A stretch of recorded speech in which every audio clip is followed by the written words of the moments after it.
അന്നൊരു ശനിയാഴ്ചയായിരുന്നു. ഗ്രേസിയമ്മ പതിവിലും നേരത്തെ അന്ന് ഉണർന്നു.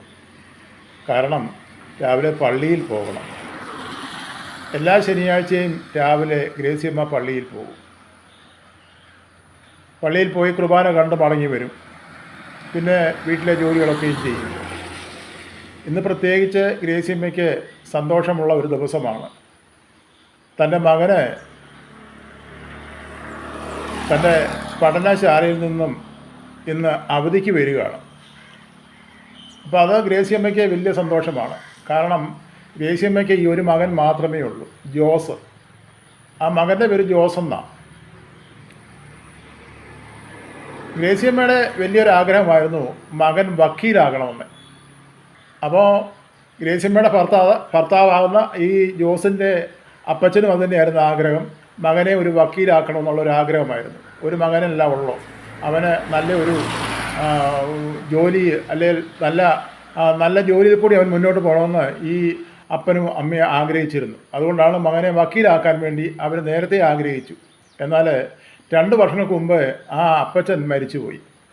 പിന്നെ ഗ്രേസിയമ്മ ഒറ്റയ്ക്കായി. വീട്ടിൽ ശകലം റബ്ബറൊക്കെ കിട്ടാറുണ്ട്, പിന്നെ ഒരു 10 മുഴ തെങ്ങുണ്ട്. ഇതുകൊണ്ടൊക്കെയാണ് അവർ ജീവിച്ചു പോരുന്നത്. അപ്പോൾ അന്ന് മകൻ വരുന്നുള്ളതായ സന്തോഷത്തോടെ തന്നെയാണ് ഗ്രേസിയമ്മ പള്ളിയിൽ പോയി കുർബാന കണ്ടു, പ്രാർത്ഥിച്ചു, തിരിച്ച് മടങ്ങി വന്ന് ആ മകന് ആഗ്രഹമുള്ള, അല്ലെ മകന് ഇഷ്ടമുള്ളതാകുന്ന ആഹാരങ്ങളൊക്കെ ഉണ്ടാക്കി. കാരണം മകന് ഈ മീൻ വറുത്ത് കൂട്ടുന്നത് വലിയ ഇഷ്ടമായിരുന്നു. അപ്പം രാവിലെ പള്ളിയിൽ പോയിട്ട് വന്നപ്പം തന്നെ മീൻകാരനെ കണ്ടു. മീനും വാങ്ങിച്ചുകൊണ്ടാണ് ഗ്രേസിയമ്മ വീട്ടിലേക്ക് മടങ്ങി വന്നത്. അപ്പം മകനെ വൈകിട്ട് 5 മണി ആകുമ്പോഴത്തേനെ വരുവുള്ളെന്ന് അറിയിച്ചിരുന്നു. അതുകൊണ്ട് ഗ്രേസിയമ്മ വീട്ടിൽ വന്ന് ധൃതി വെക്കാതെ, കാരണം മകൻ 5 മണിക്ക് തിരിച്ച് മടങ്ങി വരുവുള്ളല്ലോ, അപ്പോൾ അപ്പോഴത്തേന് ആഹാരങ്ങളൊക്കെ ഉണ്ടാക്കിയാൽ മതിയല്ലോ. ആ മകൻ മടങ്ങി വരുമെന്നുള്ളതായ ആ സന്തോഷം ഗ്രേസിയമ്മയെ അങ്ങ് വല്ലാതെ അങ്ങ് ഒരു മനസ്സിനെന്തോ വലിയ സന്തോഷത്തോടുകൂടിയുള്ളതായ ആ ഒരു കാര്യങ്ങളൊക്കെയും ആയിരുന്നു. അപ്പം ജോലികളൊക്കെ ഇങ്ങനെ ചെയ്തു. മകന് വേണ്ടുന്ന ഇഷ്ടമുള്ളതാകുന്ന മോര് കറിയെ, മീൻ വറുത്തത്, പിന്നെ വന്നപ്പം അവിടുന്ന് വന്നപ്പം ഈ കരൾ വറക്കുന്നത് ഈ മകന് ഇഷ്ടമായിരുന്നു. അപ്പം ഒരു 1/2 കിലോ കരളും വാങ്ങിച്ചുകൊണ്ടാണ് വന്നത്. അപ്പോൾ ആ കരളും വറുത്ത് വെച്ചു. മകൻ്റെ മരവും നോക്കി ഒരു 5 മണി ആയപ്പം തൊട്ട് 4:30 ആയപ്പോഴേ ഈ ഗ്രേസിയമ്മ വീടിൻ്റെ വാതിക്കൽ ഇങ്ങനെ ഇറങ്ങിയ കസറിൽ ഇരിക്കുകയാണ്. മകൻ വരുന്നത് താമസിക്കും തോറും ഈ അമ്മയുടെ അകത്ത് ഒരു വല്ലാത്ത ഒരു പ്രയാസം പോലെ. കാരണം മകൻ താമസിക്കുന്നല്ലോ, മകനെ കാണാനുള്ളതായ ആ വെപ്രാളം, ആകാംക്ഷ. കാരണം തനിക്ക് ആകപ്പാടെ ഈ ഒരെണ്ണമേ ഉള്ളല്ലോ. അവനെ കാണാനും അവനോട് കുശല പ്രശ്നങ്ങൾ സംസാരിക്കുവാനും അവനോട് വിശേഷങ്ങളൊക്കെ ചോദിച്ച് ആ സന്തോഷം കാണുവാനും ഒക്കെ ആയിട്ട് ഈ അമ്മ വളരെ ആഗ്രഹിച്ച് മകന് വേണ്ടിയുള്ള കാത്തിരിപ്പാണ്. ഏതാണ്ട് 4:30 തൊട്ട് ഇരിക്കുകയാണ്. 4:45 5 മണിയായിട്ടും മകനെ കാണുന്നില്ല.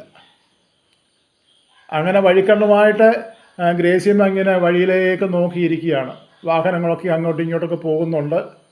അപ്പോൾ ഓർത്ത് തൻ്റെ മകനായിരിക്കും. ഒരു വണ്ടി ഇങ്ങോട്ട് വരുമ്പോൾ, ഒരു കാർ ഇങ്ങോട്ട് കയറി വരുമ്പോൾ അമ്മയോർക്കും ആ മകനായിരിക്കുമല്ലോ വരുന്നത്. പെട്ടെന്ന് തല ഉയർത്തി നോക്കും. പക്ഷേ ആ കാറല്ല, വേറൊരു കാറാണ്.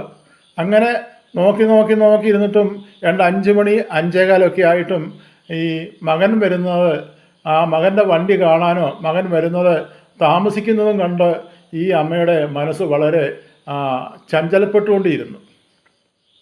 എന്താണ് തൻ്റെ മകൻ താമസിക്കുന്നത്? കറക്റ്റ് 5 മണിക്ക് തന്നെ വരുന്നതല്ല. ഗ്രേസിയമ്മ പെട്ടെന്ന് ഫോൺ എടുത്ത് മകനെ വിളിച്ചു. മകനെ വിളിച്ചിട്ടൊന്നും അനക്കമൊന്നുമില്ല. ഫോണിന് റിങ് അടിക്കുന്നുണ്ട്, പക്ഷേ മകനെക്കുറിച്ചുള്ള വിവരങ്ങളൊന്നുമില്ല. ഈ അമ്മ വളരെയേറെ വേദനിച്ചു. അങ്ങനെ നിന്നപ്പോൾ ഒരു വണ്ടി അവിടേക്ക് കടന്നു വന്നു. ആ വണ്ടിയിൽ നിന്ന് 2-3 പേർ ഇറങ്ങി ചോദിച്ചു, ഈ ഗ്രേസിയമ്മയുടെ വീട് ഇല്ലിക്കൽ വീട് ഇതാണോ എന്ന് ചോദിച്ചു. അതേന്ന് പറഞ്ഞു. അവർ ഈ ഗ്രേസിയമ്മയോട് എന്തൊക്കെയോ പറഞ്ഞു. വളരെ വേദനയോടാണ് ആ അമ്മ അത് കേട്ടതും പെട്ടെന്ന് വാഴത്തണ്ട വെട്ടിയിരുന്നത് പോലെ അമ്മ അവിടേക്ക് മറിഞ്ഞു വീണു.